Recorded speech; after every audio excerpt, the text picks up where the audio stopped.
ग्रामजनों, वडीलो तथा मारा मोटा भाई बहनों ने आ जवान खुशीना सत नमन। आज હું તમને સ્વાસ્થ્ય અને પર્યાવરણ વિશે થોડું કહીશ। આશા છે કે તમે ધ્યાનપૂર્વક સાંભળજો। સ્વાસ્થ્ય અને પર્યાવરણની કરો રક્ષા, પૃથ્વીની થશે સુરક્ષા। પર્યાવરણની કરો રક્ષા, પૃથ્વીની થશે સુરક્ષા।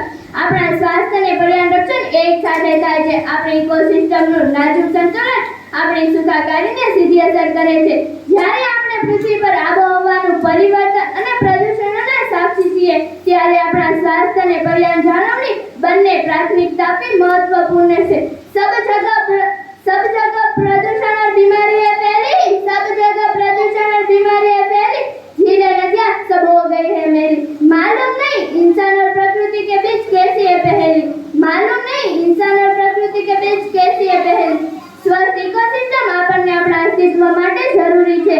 સ્વચ્છ હવા, પાણી અને ખોરાક પ્રદાન કરે છે। આપણા પર્યાવરણની સુરક્ષા કરીને આપણે રોગોના ફેલાવાને અટકાવી શકીએ છીએ, વાયુ પ્રદૂષણ ઘટાડી શકીએ છીએ અને આવનારી પેઢીઓ માટે ટકાઉ ભવિષ્ય સુનિશ્ચિત કરી શકીએ છીએ।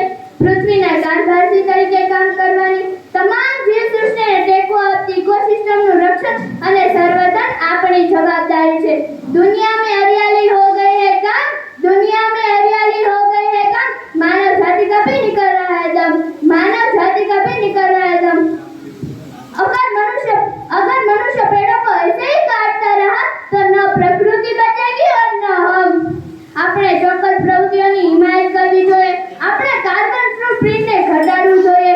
આપણે પર્યાવરણ સંરક્ષણ પ્રયત્નોને પ્રોત્સાહન આપવું જોઈએ।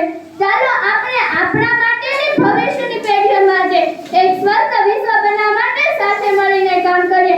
યાદ રાખજો, સ્વચ્છ વાતાવરણનો અર્થ આપણા બધા માટે સ્વસ્થ ભવિષ્ય છે। ચાલો હરિયાળા, સ્વચ્છ અને સ્વસ્થ ગ્રહની લડાઈમાં હાથ જોડીએ। અંતમાં હું એટલું જ કહીશ, सब मिलकर अब कसम खाओ, सब मिलकर अब कसम खाओ, पर्यावरण की क्या अहमियत है सबको बताओ, पर्यावरण की क्या अहमियत है सबको बताओ। अपनी